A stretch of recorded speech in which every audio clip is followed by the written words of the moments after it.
Hello everyone, welcome to JSW. आज हम लोग पढ़ेंगे झारखंड की जनजाति। जनजाति कहते किसे हैं? ठीक है, जनजातियों के लिए एक शब्द प्रयोग किया जाता है, आदिवासी। तो आदिवासी है क्या? किस समूह को हम लोग आदिवासी या जनजाति कहते हैं?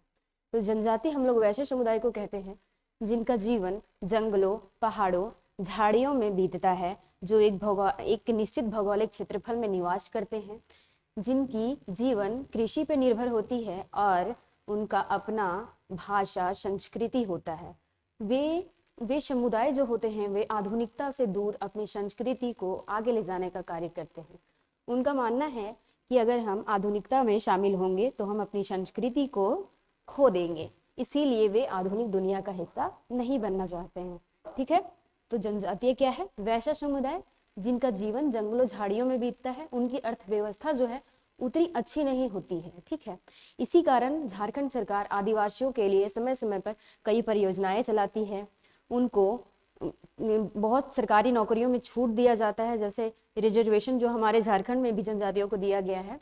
तो वो इसलिए है ताकि जनजातीय समुदाय हम लोगों के समाज के बराबर में आके खड़ा हो सके, क्योंकि वे बहुत विकसित समुदाय नहीं हैं। तो इसलिए सरकार उन्हें आरक्षण देती है ताकि वे हमारे बराबरी में आ सके और वे हमारे साथ कदम से कदम मिला के चल सकें। ठीक है, तो आप समझ गए होंगे जनजाति किसे कहते हैं। ठीक है, अब देखते हैं कि झारखंड में कितनी जनजातियां हैं। झारखंड की जनजातियां, झारखंड में 32 जनजातियां पाई जाती हैं। सबसे पहले झारखंड में 30 जनजातियां पाई जाती थी, पर 2003 के बाद 31वें नंबर कवर की और 32वें नंबर कोल को शामिल कर दिया गया जनजातियों में। ठीक है, तो अभी फिलहाल झारखंड में 32 जनजातियां पाई जाती हैं। उसमें से है संथाल, उरांव, मुंडा, हो, खरवार, खड़िया, लोहरा, भूमिज, ऐसे 32 जनजातियां हमारी पाई जाती हैं। जरूरी नहीं है कि आप 32 जनजातियों को याद रखें, पर आप इस वर्ड से अवेयर रहें कि अगर आपको कोई बोलता है कि कोल, तो आप ये ना सोचें कि वो जाति है कि जनजाति है। आपको एकदम क्लियर होना चाहिए कि हाँ, कोल है, एक झारखंड की एक जनजाति है। तो एकदम पूरा रट भी नहीं लेना है, पर अवेयर रहना है कि कौन कौन सी हमारे समाज में जनजातियां हैं। ठीक है, और इस 32 में जो है वो 8 आदिम जनजातियां पाई जाती हैं। 32 में ही है, उस 32 जनजातियों में ही शामिल है, जिसमें से 8 आदिम जनजातियां। आदिम जनजातियां किसे कहते हैं?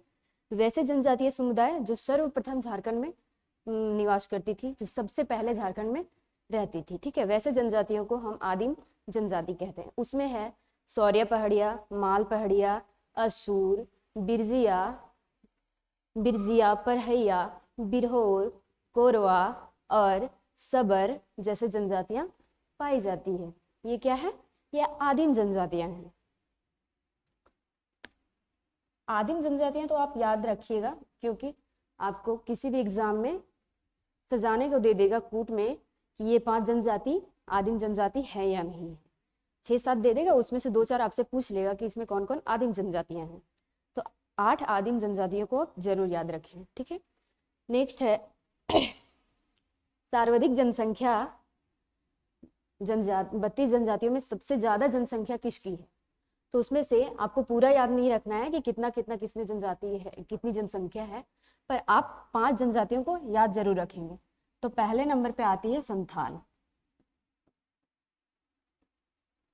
सबसे ज्यादा जनसंख्या रखने वाली जनजाति है संथाल। इसके बाद आता है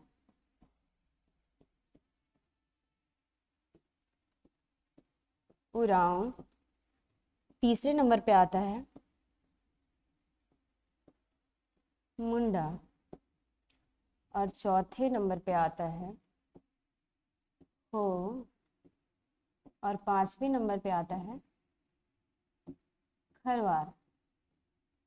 ये पांचों को आप याद रखिएगा, क्योंकि एग्जाम में अक्सर पूछे जाते हैं कि 5 सर्वाधिक जनसंख्या वाली जनजाति के नाम बताएं।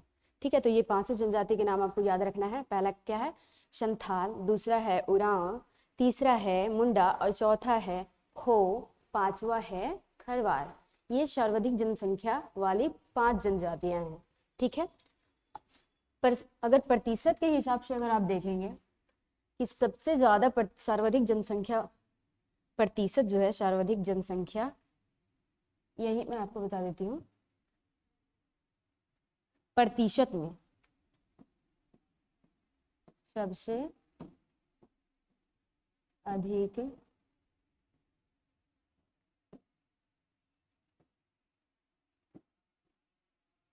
जनसंख्या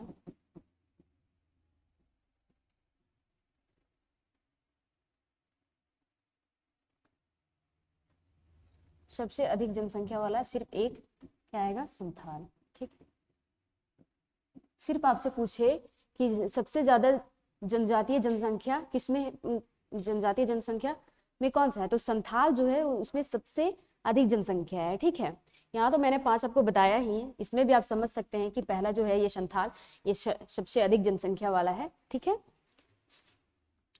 नेक्स्ट हम लोग देखेंगे न्यूनतम जनसंख्या वाले 5 जिला। सबसे पहले तो आप देख लीजिए कि सबसे कम जनसंख्या वाला जनजाति कौन सी, सबसे कम जनसंख्या वाली जनजाति,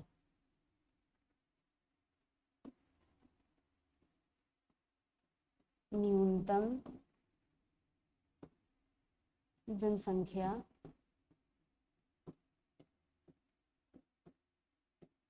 वाली जनजाति, ये कौन है, खोंड। खोंड जो है वो झारखंड की सबसे न्यूनतम जनसंख्या वाली जनजाति है। सबसे कम जो जनजातीय जनसंख्या है वो किसकी है, खोंड की है। ठीक है, फिर है सर्वाधिक जनसंख्या वाला जिला, जनजातीय जो पाए जाते हैं झारखंड में वो सर्वाधिक कहाँ पाए जाते हैं, तो इसमें से आप याद रखेंगे 5 जिले। पहला जो है वो रांची है। ठीक है, दूसरा है पश्चिमी सिंहभूम,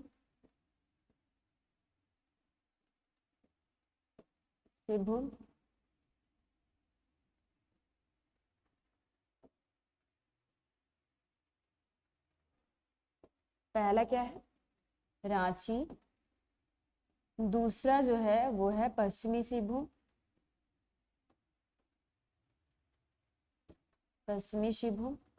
तीसरा जो है वो है आपका गुमला। चौथा जो है वो है पूर्वी सिंहभूम,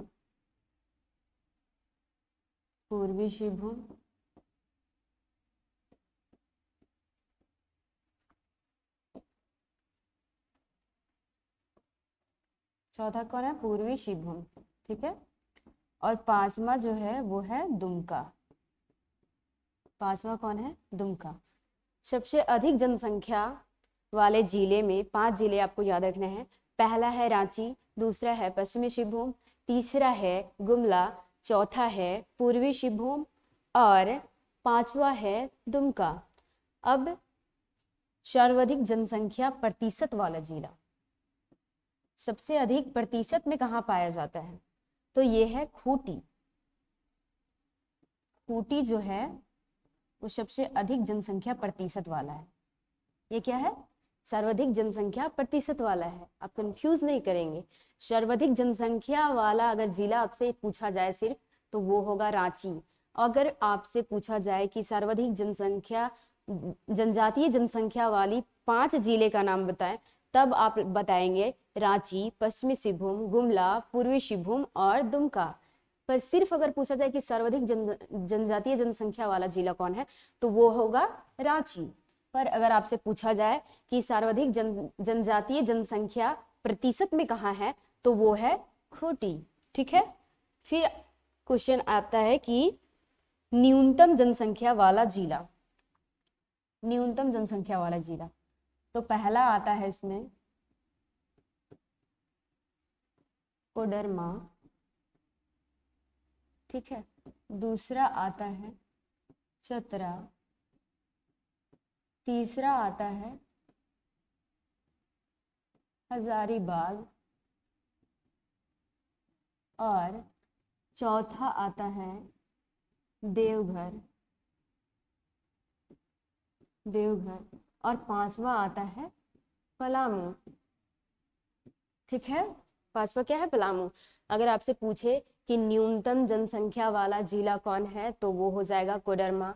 अगर आपसे पूछे कि न्यूनतम जनसंख्या वाला 5 जिला कौन है, तो वो हो जाएगा कोडरमा, चतरा, हजारीबाग, देवघर और पलामू। ठीक है, अगर सिर्फ एक पूछे कि सिर्फ ऐसे आपसे क्वेश्चन पूछे कि सबसे न्यूनतम जनसंख्या किस जिले में है जनजातियों की, तो वो हो जाएगा कोडरमा। अगर पूछता है कि न्यूनतम जनसंख्या वाला जिला प्रतिशत में कहाँ कम है, तो ये हो जाएगा कोडरमा। क्या होगा? कोडरमा। कोडरमा में सबसे इनकी जनसंख्या भी कम है और प्रतिशत के दृष्टि से भी कोडरमा जो है वो जनसंख्या में कम है। प्रतिशत में भी कोडरमा ही कम है और न्यूनतम जनसंख्या में भी कोडरमा ही कम है। ठीक है, यहां तक समझ गए होंगे आप लोग। अब आता है जनजातियों में युवाग्रह। युवाग्रह क्या है? जनजातियों में युवाग्रह का जो कॉन्सेप्ट है वो बहुत प्रचलित है। आपको सभी जनजातियों में युवाग्रह देखने को मिल जाएगा।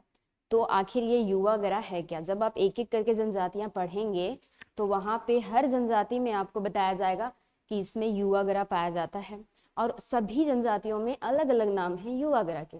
तो पहले ये तो क्लियर होना चाहिए कि युवाग्रह है क्या। तो युवाग्रह जो है ये जनजातियों में प्रचलित है। युवाग्रह कहते किसे? युवाग्रह में क्या होता है कि जनजातीय समाज में जो युवक और युवतियां होती हैं उन्हें वैवाहिक जीवन के बारे में यहाँ शिक्षा मिलता है। यानी कि जो युवाग्रह है वो एक शिक्षण संस्थान है। कैसा शिक्षण संस्थान है?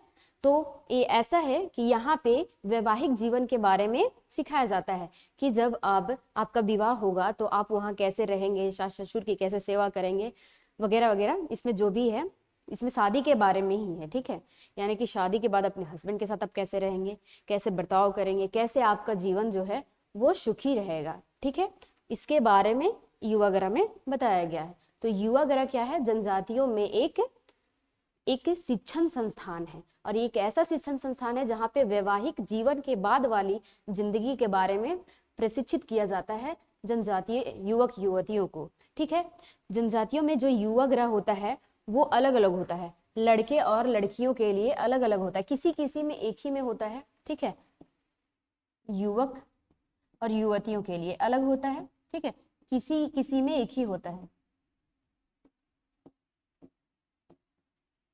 किसी किसी जनजाति में आप देखेंगे कि दोनों एक ही में है, युवाग्रह जो है दोनों के लिए एक है, पर किसी किसी में अलग अलग पाया जाता है। ठीक है, और इसकी देखरेख कौन करता है? तो जनजाति में जो युवाग्रह है उसकी देखरेख कौन करता है?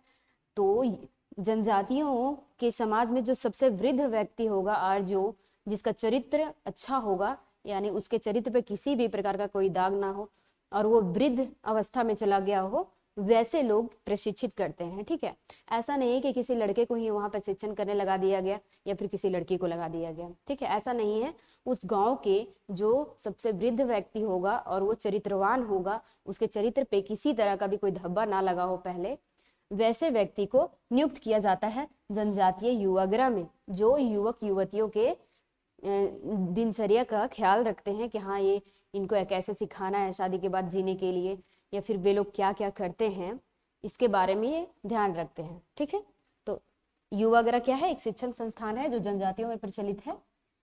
ठीक है, अब आते हैं जनजातियों में विवाह।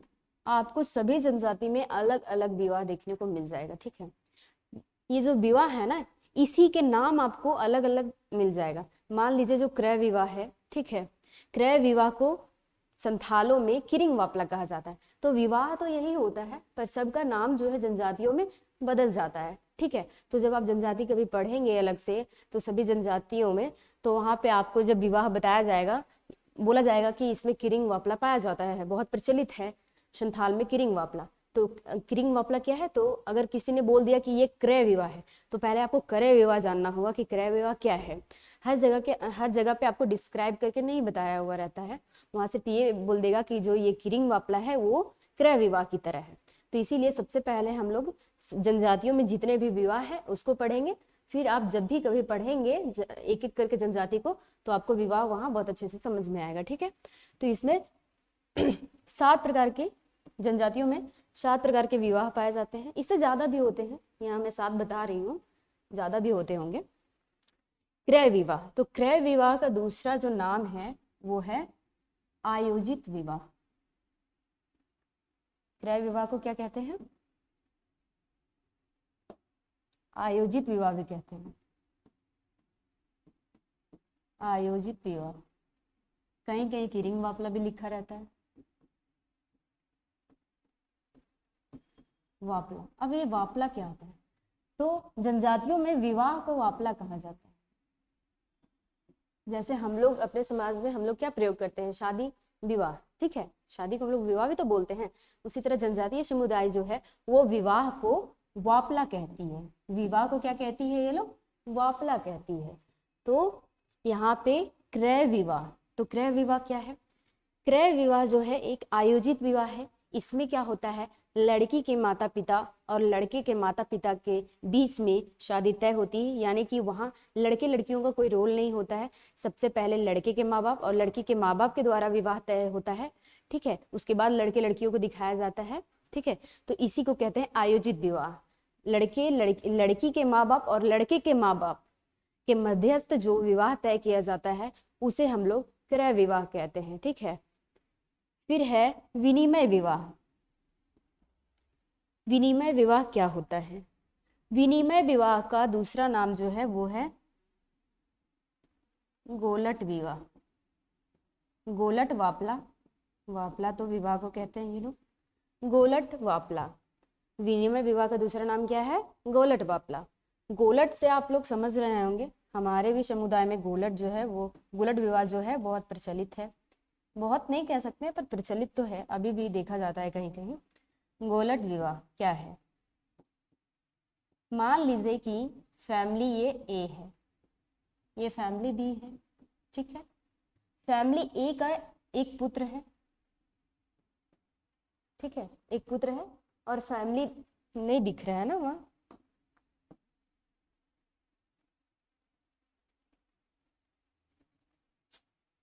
गोलट विवाह या विनिमय विवाह। विनिमय विवाह ये क्या है समझिए।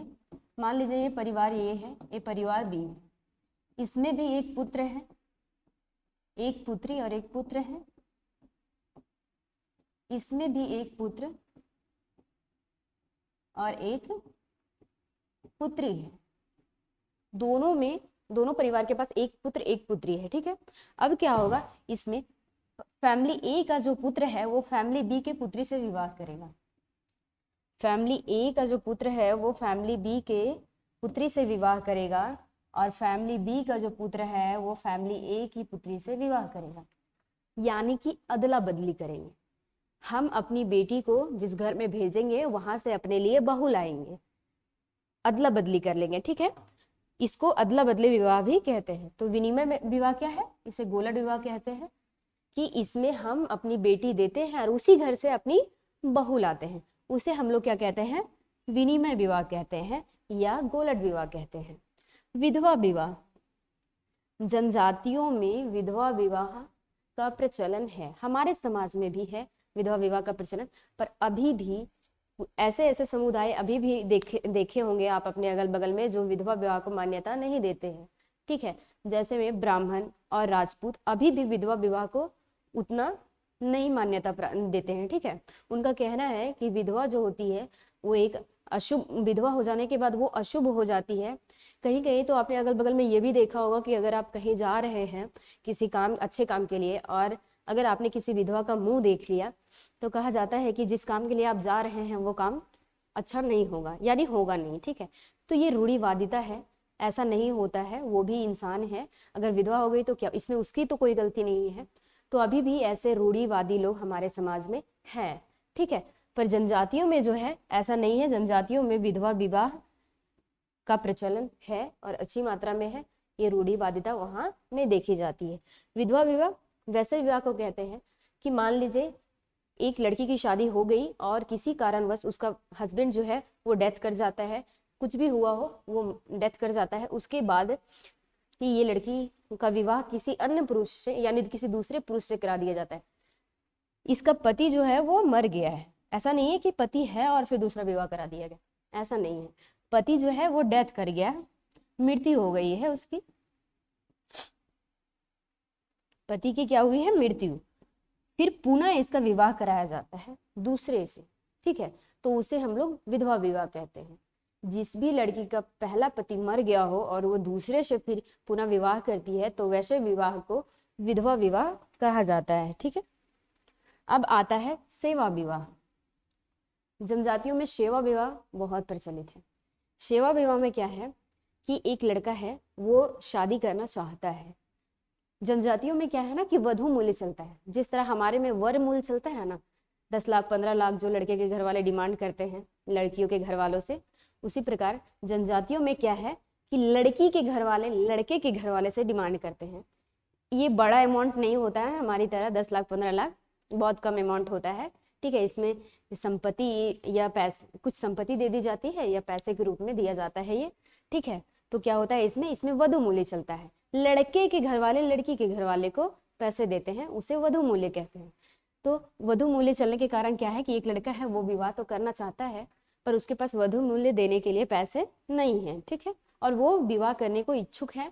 लड़की भी पसंद करती है उसको, लड़का भी पसंद करता है, ठीक है, एक दूसरे को वो प्रेम करते हैं और विवाह करना चाहते हैं। पर यहाँ मैटर आ जाता है कि उसके फैमिली को वधू मूल्य चाहिए जो लड़का दे नहीं सकता है। तो उस समय क्या किया जाता है कि लड़के को कहा जाता है कि ठीक है हम अपनी बेटी के विवाह तुमसे करा देंगे, पर उसके बदले तुम्हें हमारे घर में कुछ दिनों तक रह के, कुछ दिनों यानी कि कुछ सालों तक रह के हमारी सेवा करनी होगी और वधू मूल्य चुकता करना होगा। तो लड़का क्या करता है कि फिर अपने ससुराल में ही रह जाता है कुछ समय के लिए, कुछ साल के लिए, और जब उसका वधू मूल्य चुकता हो जाता है, वो उनकी सेवा करके अपनी वधू मूल्य का चुकता कर देता है, तो वे पुनः फिर पति पत्नी अपने घर चले जाते हैं, ठीक है। तो ये कुछ समय के लिए क्या है, घर जवाई बन जाता है, हमेशा के लिए नहीं बनता है, कुछ समय के लिए घर जवाई बन जाता है ये, ठीक है। तो सेवा विवाह समझ गए आप लोग। अब है हठ विवाह।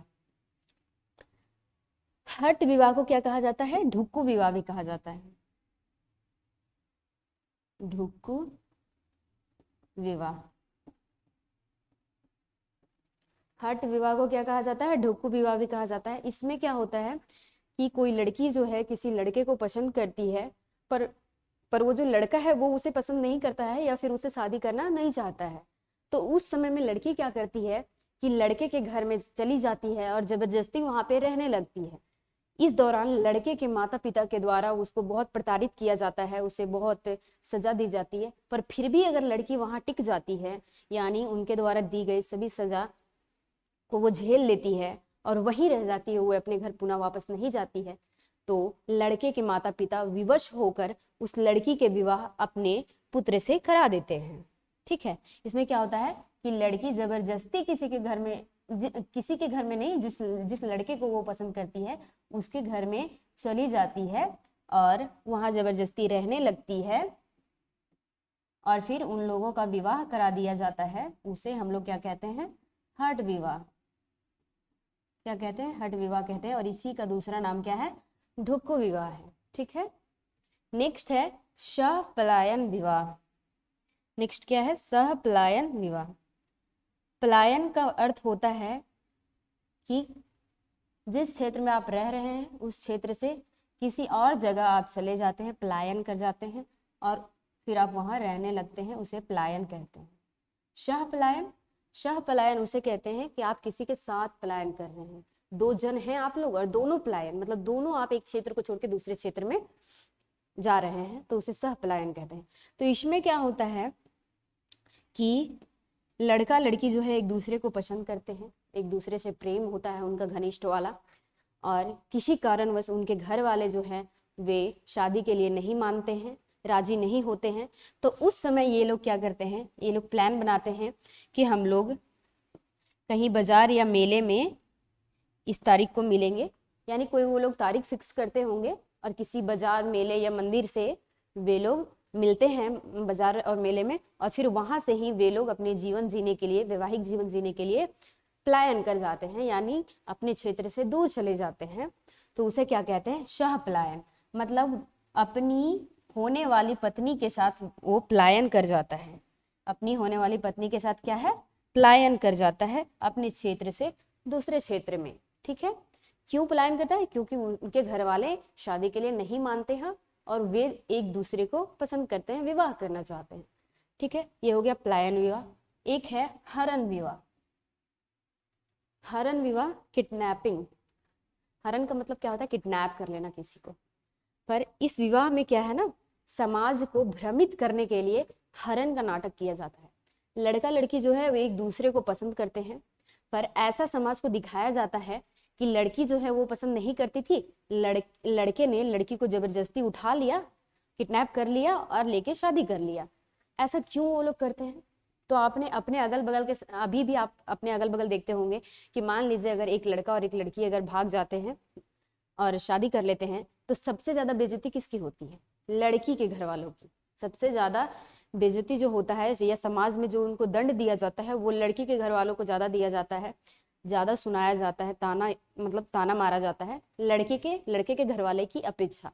ऐसा नहीं कि लड़के के घर वाले को नहीं दंड मिलता है, बट लड़की के घर वालों से कम मिलता है। तो लड़की के घर वालों की इज्जत को बचाए रखने के लिए इस हरण का नाटक किया जाता है और इसमें लड़के द्वारा लड़की का हरण कर लिया जाता है किसी बाजार या मेले से और फिर शादी करके वे लोग अपना घर बसा लेते हैं। ठीक है, तो ये सिर्फ समाज को भ्रमित करने के लिए किया जाता है। ऐसा नहीं है कि लड़की पसंद नहीं कर रही है और लड़का जबरदस्ती उठा के ले गया। आप खुद सोचिए ना कि अगर मान लीजिए आप किसी को अगर नहीं पसंद करते हैं तो क्या आपको कोई उठा के ले जा सकता है? नहीं ले जा सकता है जब तक आप ना चाहें। ठीक है, तो यहाँ पे ये नाटक होता है हरण का, पर ये वास्तव में हरण नहीं होता है। ठीक है, पर हरण विवाह अगर आपसे कोई पूछे तो क्या बोलेंगे आप? कि लड़के द्वारा लड़की का हरण कर लिया जाता है और फिर विवाह कर लिया जाता है, उसे हरण विवाह कहते हैं। अब है वधू मूल्य। अभी हमने कुछ देर पहले चर्चा किया था कि जनजातियों में वधू मूल्य चलता है। तो ये वधू मूल्य होता क्या है? वधू मूल्य जो है ना, अभी हमारे समाज में क्या चलता है? वर मूल्य चलता है, जिसे हम लोग तिलक कहते हैं। जो लड़के के घर वाले लड़की के घर वाले से डिमांड करते हैं उसे वर मूल्य या तिलक हमारे समाज में कहा जाता है। पर यहाँ वधू मूल्य का प्रचलन है जनजातियों में। और ये वधू मूल्य क्या है? तो लड़की के घर वालों को लड़के के घर वाले पैसे देते हैं विवाह के लिए। मान लीजिए शादी तय हुआ, एक लड़का एक लड़की है, उनके दोनों परिवार के बीच में शादी सेट हो गया कि चलो हाँ, मैं अपने लड़के की शादी आपकी लड़की से करवाना चाहता हूँ। बातचीत हो गई, उसके बाद आएंगे वो लोग वधू मूल्य पे। ठीक है, आप क्या देंगे? लड़की के घर वाले जो हैं वो डिमांड करेंगे कि हमको ये चाहिए, इतने पैसे चाहिए, या फिर जो भी चाहिए होगा वो लड़के के घर वाले से डिमांड करेंगे और लड़के के घर वाले लड़की के घर वालों को देंगे, कुछ संपत्ति या पैसे देंगे। और वधू मूल्य के तौर पर क्या होता है कि जब शादी होती है ना, तो उसमें लड़की के घर वालों को ये लोग कपड़े भी देते हैं। जितने भी उसके परिवार में हैं उन लोगों को सभी को क्या दिया जाता है? कपड़ा दिया जाता है, जो शादी के दिन पहनने के लिए नए नए कपड़े खरीद के उन्हें दिया जाता है। और शादी के दिन जो खर्च होता है, जैसे अगर आपका लड़के वाले बोलेंगे कि नहीं हम बकरा खाएंगे या फिर सादा खाना खाएंगे, तो जो खाने में जो खर्च होगा वो भी लड़के के घर वाले ही लड़की के घर वालों को देंगे। बकरा देंगे, चावल वगैरह देंगे और पैसे सब्जी खरीदने के लिए या चावल खरीदने के लिए जो पैसे हैं, यानी जो शादी के दिन जो खर्च होगा उसका निर्वहन भी कौन करेगा? लड़के के घर वाले करेंगे। ठीक है, जिस तरह अभी हमारे समाज में होता है ना कि लड़का लोग बारात लेके आता है 400-500 और लड़की के पिता कर्ज वर्ज लेके पूरा खिला रहे हैं उन लोग को मटन चिकन, मतलब अच्छे से स्वागत किया जाता है बारातियों का। तो लड़की के घर वाले अपने पैसे से करते हैं हमारे समाज में, पर इनके समाज में उल्टा है। स्वागत तो किया जाता है बारातियों का, पर लड़के के पैसे से ही किया जाता है। ठीक है, वधू मूल्य। अब इस समझने वाली बात यहाँ ये है कि वधू मूल्य क्यों दिया जाता है? तो जनजातियों में जो वधू मूल्य के पीछे जो कॉन्सेप्ट है ना, वो ये है कि जनजातीय लोग मानते हैं कि लड़कियां जो होती हैं वो घर की अर्थव्यवस्था को आगे ले जाने का कार्य करती है। आपने अपने अगल बगल भी देखा होगा जनजातीय लड़कियों को, वे लोग काफी अच्छे कार्य करती है। जैसे वे स्पोर्ट में अगर आप देख लें झारखंड में ही, तो अभी जनजाति लड़की लोग ही हैं जो खेलने जा रही हैं, वर्ल्ड पे खेल रही हैं, फिर हम इंडिया लेवल पे खेल रही हैं, झारखंड लेवल पे खेल रही हैं। तो उनको क्या होता है ना, बहुत सारे राइट्स मिले हुए हैं। राइट्स तो हम सभी को हैं, ठीक है। बट हमारे घर और हमारे समाज के द्वारा हमें राइट्स उतना नहीं दिया जाता है जितना जनजातीय लड़कियों को है। जनजातीय लड़कियों को उनके समाज के द्वारा, उनके घर के द्वारा बहुत छूट दिया जाता है, जिसके कारण वे अर्थव्यवस्था में हाथ बटाने का कार्य करती है। तो जनजातीय क्या मानते हैं कि लड़कियां जो होती है वे अर्थव्यवस्था की वाहक होती हैं। तो अगर आप किसी की बेटी से विवाह करते हैं तो उसका जो हानि होता है, क्योंकि अर्थव्यवस्था की वाहक है, तो शादी से पहले जब वो अपनी मायके में होगी तो वो वहाँ कुछ ना कुछ तो कार्य करती होगी, कुछ ना कुछ तो सहयोग वो अपने घर के अर्थव्यवस्था को बढ़ाने में करती होगी। तो वो जो सहयोग वहाँ करती थी, अब वो आपके घर आ गई है, तो वहाँ तो नुकसान हो गया ना लड़की के घर में। तो उस नुकसान की भरपाई के लिए वधू मूल्य दिया जाता है कि हमने आपकी बेटी से विवाह किया और उसके लिए जो आपकी क्षतिपूर्ति हुई है, उसके आपकी बेटी का हमारे घर में आने से उस क्षतिपूर्ति के तौर पर ये लोग क्या है, वधू मूल्य देते हैं। ठीक है, तो समझ गए। वधू मूल्य जो है ना वो सभी जनजातियों में अलग अलग है। ठीक है, सभी जब आप जनजातीय पढ़ेंगे तो उसमें आपको वधू मूल्य का नाम अलग अलग मिलेगा। ठीक है, शरणा क्या है? तो शरणा जो है ना इनका जनजातियों में शरणा स्थल पाया जाता है। जनजातियों में क्या पाया जाता है? शरणा स्थल, जो इनका धार्मिक केंद्र होता है, धार्मिक स्थल होता है, धार्मिक स्थल। हमारे समाज में देवी मंडप का कॉन्सेप्ट है। सभी गांव में आप जब जाएंगे तो आपको वहां देवी मंडप, दुर्गा मंडप देखने को मिलेगा। तो जनजातियों में क्या है, शरणा स्थल होता है एक, जहाँ पे वे जो जनजातियों का जो पूरा गांव है वहां पे अपना धार्मिक कार्य क्रियाकलाप करता है, वैसे स्थान को शरणा स्थल कहा जाता है। और शरणा स्थल वैसे जगह होता है जहाँ महुआ, शाल का वृक्ष, बहुत मतलब घना वृक्ष होता है, यानी उपवन होता है। वन का छोटा रूप उपवन होता है। ठीक है, तो शरणा स्थल कैसा होता है? तो एक उपवन होता है। शरणा स्थल कैसा होता है? उपवन होता है, वन का छोटा रूप, यानी जहाँ इनका शरणा स्थल होगा वहाँ छोटा सा घना जंगल होगा, वहाँ पे इनका शरणा स्थल होगा। और वहाँ कार्य क्या होगा? तो धर्म से रिलेटेड जितने भी क्रियाकलाप किए जाते हैं वे शरणा स्थल में ही होगा। ठीक है। शदान, जनजातीय लोग एक वर्ड का प्रयोग करते हैं, वे है शदान, और दीकू भी कहते हैं वे लोग। शदान को क्या कहते हैं? दीकू। तो ये जो वर्ड प्रयोग करते हैं जनजाति, वो करते किसके लिए? तो जानते हैं हम लोग कि शदान है क्या। शदान जो है ना वैसे मूल वासियों को कहते हैं जो गैर आदिवासी। क्या है? गैर आदिवासी, मतलब जो आदिवासी नहीं है। शदान का डेफिनेशन है वैसे गैर आदिवासी जो झारखंड के मूलवासी हैं, जिनका कर्म और जन्म स्थल झारखंड ही है। वैसा समुदाय जो झारखंडी संस्कृति में निपुण हो और जो नागपुरी भाषा बोलता हो, जिसपे झारखंडी संस्कृति की छाप आपको देखने को मिले और नागपुरी बोली का वो प्रयोग करेगा, उसे क्या कहते हैं? शदान कहते हैं।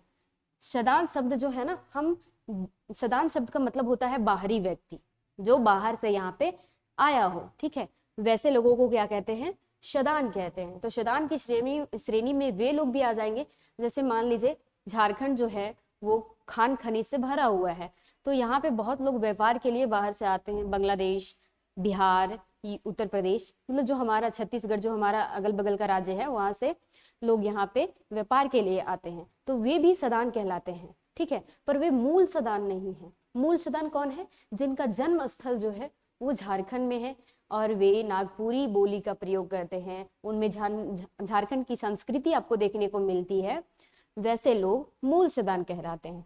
शदान को 3 भागों में बांटा जाता है। ठीक है, शदान जो है वो 3 भाग में बटा हुआ है। पहला क्या है? प्राचीन शदान, दूसरा है मध्यकालीन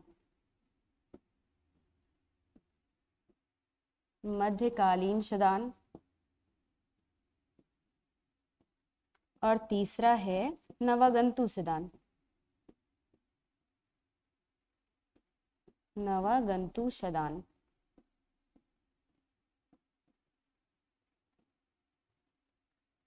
अब इसे 3 भागों में बांटा क्यों गया? ये होता क्या है? प्राचीन शदान कहते किसे? तो वैसे सदान जिनका निवास स्थल झारखंड में हो, जो झारखंड के मूलवासी है, जिनका जन्म झारखंड में हुआ है, वैसे सदान को क्या कहते हैं? प्राचीन सदान कहते हैं। क्या कहते हैं? प्राचीन सदान। जिनका जन्म स्थल, कर्म स्थल झारखंड ही हो, वे लोग क्या कहलाते हैं? प्राचीन सदान कहलाते हैं। मध्यकालीन सदान किसे कहते हैं? मध्यकालीन शदान वैसे शदान को कहते हैं जो राजा महाराजाओं के द्वारा इस क्षेत्र में बुलाए गए।